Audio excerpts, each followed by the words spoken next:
Hey everyone, it's John Moncrief.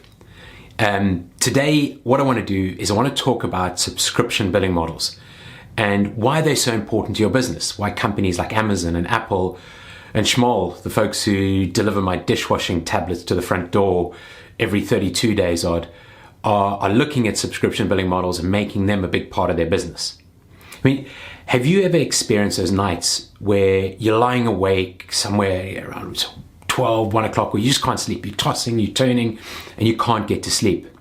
You've got this feeling of dread inside you as you're chasing invoices and you're trying to get paid and you're trying to get money in to meet payroll. I'm sure somewhere in your point of your entrepreneurial journey, you've gone through that, perhaps you're going through it at the moment. But this is one of the key reasons why subscription billing models are so important and why so many businesses are taking advantage of them. And I can see, or imagine some of you shaking your heads there saying, yeah, Jean, but this isn't going to work in my company, or this isn't going to work in my industry. But everyone from startups to Fortune 500 companies have looked at some part of their business and thought about how they can bring in a subscription billing model or subscription model. So, give you some of the examples of that. Tri-State Elevator in Manhattan, they originally had an elevator business, and they would go out and they would pitch on putting in new elevators in new buildings. And along the way, they were finding their competitors were beating them all the time. They're a smaller business, and all the big guys were getting in there. So they started to look at their business, and they found that they were doing a lot of work with very wealthy people who own apartments in Manhattan, and inside those apartments there are elevators. So they carved out a section of their business and said, right, we'll go to these folks and we'll sell them a subscription to look after their elevators. So you can kind of think about some of the people who might have elevators in Manhattan. They went to those folks and they eventually built a $70,000 a month business, $70,000 a month business, looking after elevators for very wealthy apartment and homeowners in the Manhattan area. And now, come the 2008 recession, this subscription billing model essentially sort of recession-proofed their business. So Tri-State Elevator Company was able to get through that recession because they had the regular income from these high net worth individuals, rather than bidding on new business all the time. I mean, I've talked about elevators now. I've talked about the tablets that come to my door for the dishwasher. Another example is I enjoy using Zipcar. Very flexible, don't own a car. But there are times when I think it might be worth going out and taking a look at buying a car. And usually that happens when Zipcar is not available. And that's typically on the weekend when I want to get out and take a walk with my partner and go and see the leaves. It's autumn and the leaves are changing. So you go online and you hop in your app and take a look at Zipcar, and the cars that are usually around the corner aren't available. So I think maybe it's time to buy a car, and I go online. And that's when I found companies like Volvo, who instead of selling the car, have a subscription model essentially in place where you get the car and for a period of time, and they include the cost of the vehicle, and they include the cost of the insurance, and they include the cost of the repairs, all the maintenance and that sort of thing. So that's in the kind of vehicles or motor vehicle space. And beyond that, I've recently noticed Land Rover Jaguar advertising that they will deliver a Land Rover Jag to my front door for use on the weekend. So they've obviously realized that Zipcars aren't always available, and there are folks like us out there who need the service and need a car over the weekend. In his book, recent book, John Warrillow talks about the access generation. So in the book, The Automatic Customer, he talks about the access generation. And this is this kind of generation who's coming up now. And they don't want to be owners. They don't want to buy things. They want to be able to get things on a subscription model, and have that flexibility of the subscription model. In your own organization, you're probably fairly familiar with some of these things. You maybe use QuickBooks or Xero for your accounting, perhaps Salesforce for your CRM, HubSpot for your marketing, but you see them come off your bank account every month. And those are the kind of models I'm talking about. And the software industry was really quick to adopt these subscription models. But it doesn't mean that they aren't available to people in other industries. So let's go into some of the reasons that you really need to take a hard look at your business and think about how you can introduce a subscription model into at least some of your business. And the first thing is predictability. You basically want to be able to, let's step back. The first thing is predictability. And as a business owner, one of the most difficult things is to try and figure out demand. So you sort of spend too much money on stock and you end up with a whole lot of stuff in the warehouse and you don't have the cash flow anymore. You've basically overestimated that demand. On the other hand, if you underestimate demand, you can't fulfill your orders. So you're kind of caught in this catch-22 if you don't quite smooth out that demand or understand what the demand is down the line. And another space where I see this very often, and probably a more serious issue, is where people are involved. So if you have a consulting business or software development business and you're still working on contracts, if you lose one of your large customers, so if you're very dependent on a handful of customers and one of those customers go, the people who suffer are the employees. So having the ability to predict and forecast what's coming is one of the biggest benefits of a subscription model.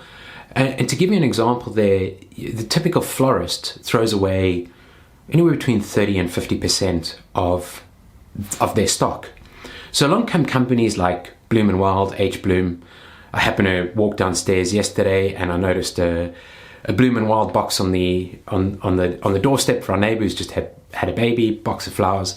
But the way that these companies work is that they either work on sort of subscription models or online orders, and they're able to forecast their demand far more accurately. So H. Bloom may have subscribers who are paying $10 a month, but they know what's coming down the line. They have a centralized warehouse.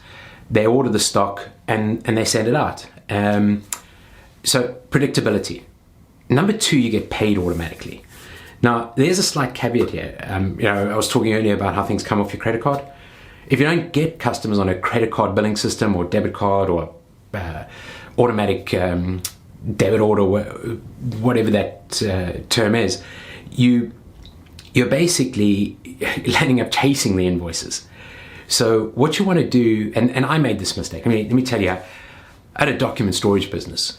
Great business. You take the paper, you put it into boxes, you put the boxes on the shelf, and you store it for customer for years on end, 5 years, 10 years. And everything goes into those boxes, cardboard boxes, into a storage place.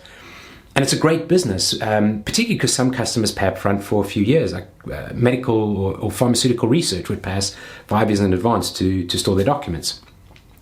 But then we have customers who are spending maybe $20, $50, $100. And it's if you haven't got them on automatic debit orders or credit cards, you can find yourself sort of sending out the invoice 30 days later, getting on the phone and saying, "Hello, Mr. Customer, we've got an invoice outstanding for 30 days of $20. When can we expect payment?" You haven't sent me the invoice, send me the invoice. We know the invoice has been sent, but basically you zip up the invoice, send it off to them. 60 days later, it's kind of the same process. 90 days later, you're getting to sending a lawyer's letter. I think you get the picture. But it all gets very expensive. And chasing those small amounts gets very expensive. So one of the benefits is getting paid automatically, but make sure that you're setting customers up on debit orders or credit card payments.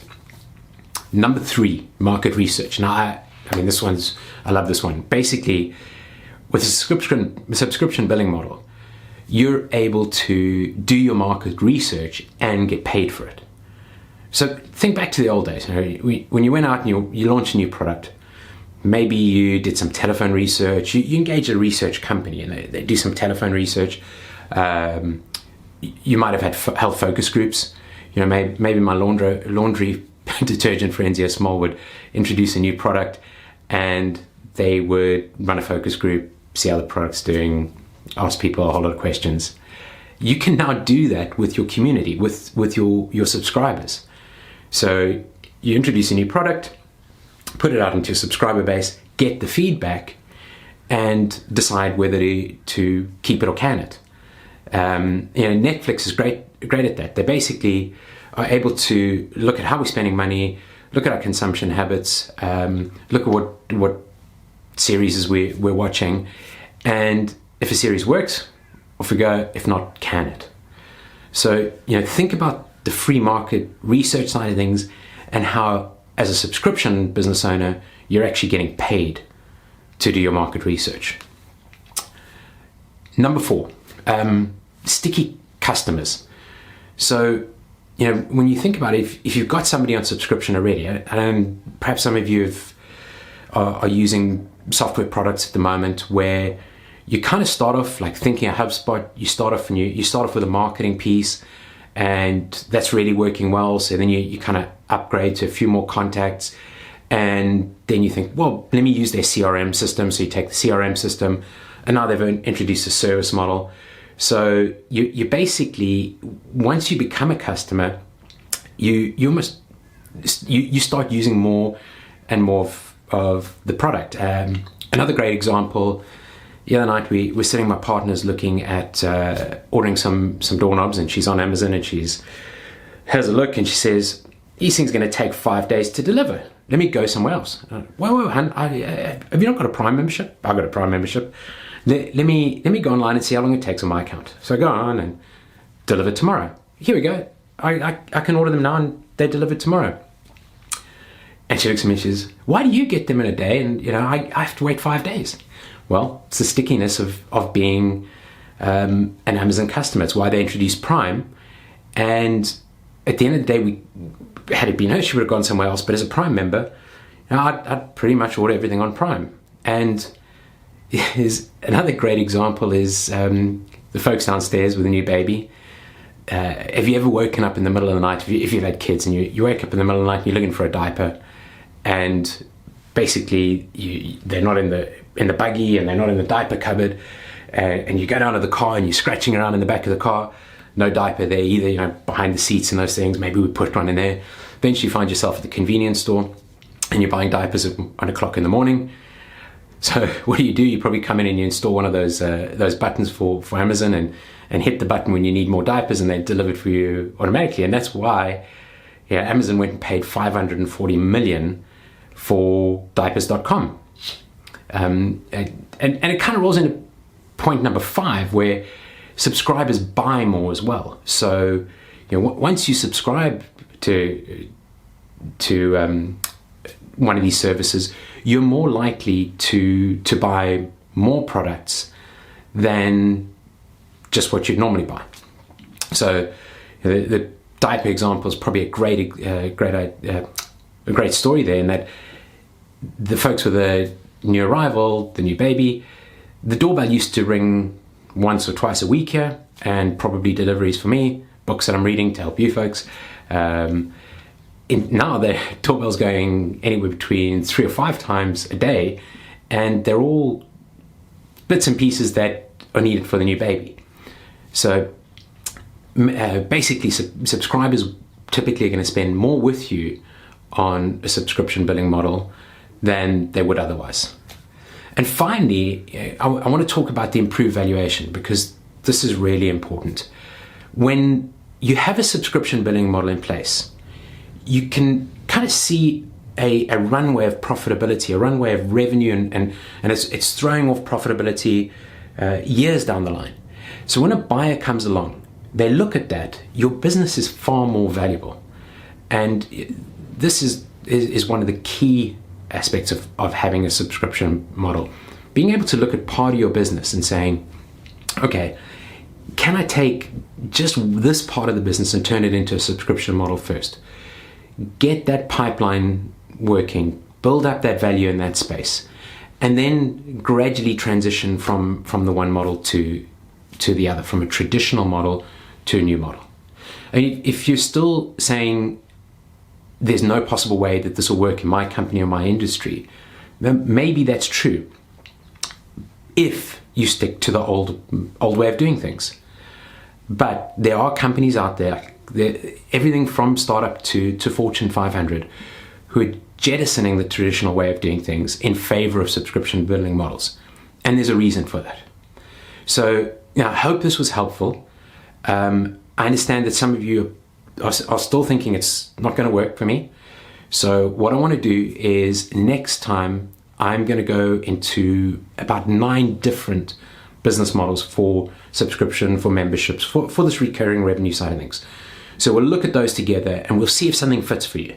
If nothing fits there, then I encourage you to get hold of me. Get in touch and we can talk about, or we can take a look at something that may well fit your business. If you're interested in where your business is at the moment and what your business is valued at, you'll find a Value Builder questionnaire. It takes about 15 minutes. You can fill in the questionnaire, get a sense of where your business is at. And if you want to take a look at that in more detail, happy to do that. Just drop me a note, drop me an email. All my contact details are here, and we can take a look at that in more detail.